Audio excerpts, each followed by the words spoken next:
Oke, Pak Jatmiko, tentunya yang cukup menarik kemenangan Indonesia di panel WTO terkait persengketaan biodiesel ini bisa menjadi presiden. Dan apakah Anda melihat bahwa terkait dengan hasil dari panel WTO ini bisa juga menjadi jurisprudensi bagi kebijakan ataupun produk-produk turunan sawit lainnya seperti dengan seperti dengan kebijakan RETU ataupun Delegated Act ILUC? Ya, kalau untuk berbagai kebijakan lain terkait dengan sawit ataupun turunannya, ya tidak otomatis menjadi jurisprudensi, Mbak. Karena masing-masing subjek dari kasus bersengketa itu kan berbeda, ya.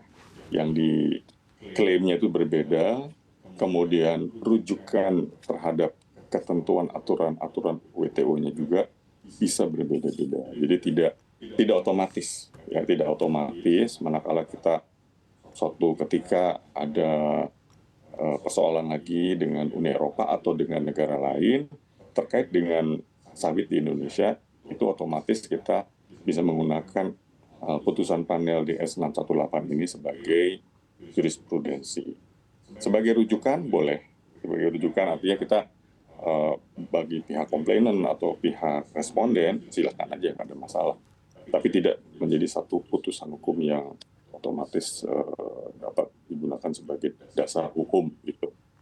Kecuali mungkin kalau misalnya di suatu saat ke depan nanti ada kasus yang tipikalnya, tipologinya itu persis sama.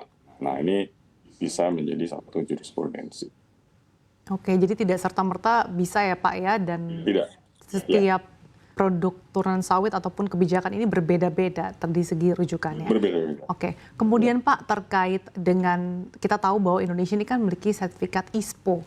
Apakah ini juga bisa menjadi rujukan yang lebih kuat lagi ke depannya? Karena kan tentunya juga Indonesia berharap bahwa ISPO ini juga bisa digunakan secara luas ke depannya. Iya, kalau berbicara masalah standar, ya, standar dari tata kelola sawit di tanah air, dalam hal ini kita memiliki standar nasional yaitu Indonesia Sustainable Palm Oil. Itu isu yang berbeda ya Mbak. Jadi itu dikaitkan dengan masalah keberlanjutan. Bagaimana ISPO sebagai National Standard on Sustainability of Indonesian Palm Oil itu bisa diakui secara internasional, ya, secara internasional ataupun secara kawasan, ya, itu menjadi isu tersendiri. Nah, kita tentunya pemerintah ini yang juga kita upayakan di dalam perundingan SEPA. Nah, itu lebih ke arah sana, Mbak. Kita ingin ke depannya ada keberterimaan terhadap Indonesia Sustainable Palm Oil. Prosesnya memang tidak mudah dan tidak dalam satu malam itu bisa sekejap mendapatkan pengakuan, karena memang untuk di dalam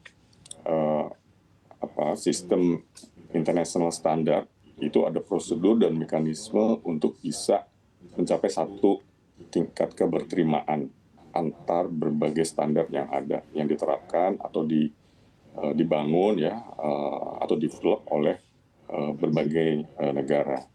Ya, kita tahu di Uni Eropa ada juga berbagai standar terkait keberlanjutan untuk sawit, ya seperti RSPO. Kita juga punya ISPO. Kita ingin ada satu model sendiri yang digunakan oleh sektor sawit di Indonesia. Jadi ini satu perjuangan yang tersendiri. Tapi kita mendorong ini melalui perundingan SEPA antara Indonesia dan Uni Eropa. Oke, baik. Pak Jatmiko, tentunya melihat kondisi saat ini, isu sensitif yang kerap kali digunakan oleh Uni Eropa adalah terkait dengan tadi keberlanjutan, kemudian deforestasi, sampai terkait dengan ILUC. Nah, sebetulnya bagaimana sih Pak strategi diplomasi Indonesia untuk terkait hal ini, tapi di satu sisi menyeimbangkan antara narasi keberlanjutan, tapi juga tetap menjaga bagaimana kondisi petani sawit tanah air? Ya, jadi kita selalu menggunakan strategi yang komprehensif ya Mbak, menggunakan di semua level yang bisa kita manfaatkan untuk memperjuangkan kepentingan nasional, ya termasuk menghadapi berbagai macam kebijakan-kebijakan yang dikeluarkan atau diterapkan oleh berbagai negara mitra ataupun satu lembaga.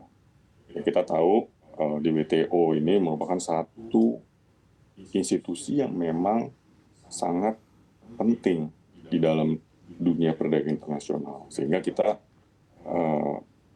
sepakat ya Indonesia itu memiliki prinsip bahwa mempertahankan WTO sebagai satu sistem perdagangan multilateral itu hukumnya adalah harus gitu.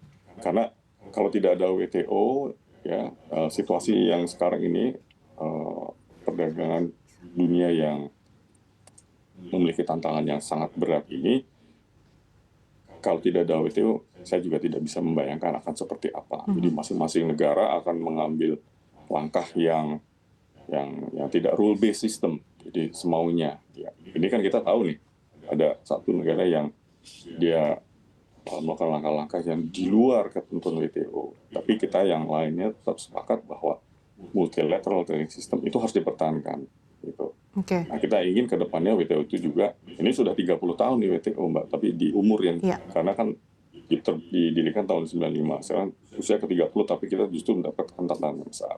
Okay. Nah, secara bilateral kita juga memperjuangkan tadi kepentingan ya, dengan EU kita juga melakukan perundingan-perundingan ya, karena EU juga banyak mengeluarkan kebijakan-kebijakan yang kita anggap juga sebenarnya tidak konsisten dengan WTO. Apalagi kalau misalnya suatu ketika kebijakan deforestasi, ya, kemudian juga Green Deal itu memberikan dampak yang negatif terhadap kepentingan nasional, termasuk mungkin produk sawit dan turunan. Okay. Kita tentu akan mencermati itu. Kalau memang dianggap tidak konsisten dengan aturan WTO, kemudian yang kedua merugikan kepentingan nasional, tentu pemerintah akan mengambil langkah-langkah terukur bagaimana menyikapinya.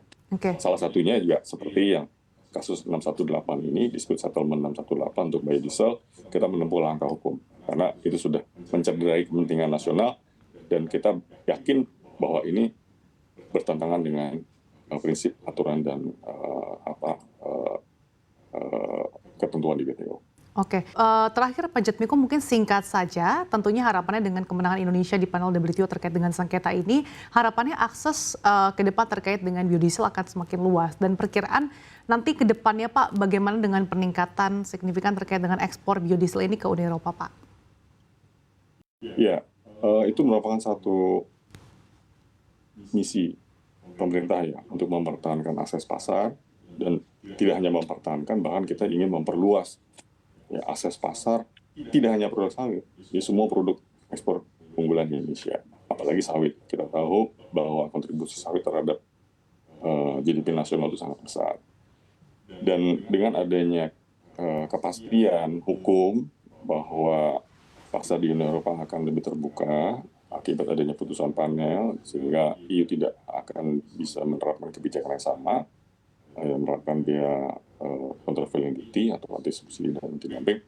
Ini tentunya memberikan keyakinan bahwa kita menjadi semakin pasti bahwa produk biodiesel Indonesia akan mendapat ini yang bagus, tempat yang bagus di pasar Uni Eropa. Tapi kembali lagi, tidak hanya faktor itu ya, karena kan faktor banyak sekali, termasuk juga kebutuhan di dalam negeri, kemudian situasi di pasar yang lain yang juga mungkin menarik gitu.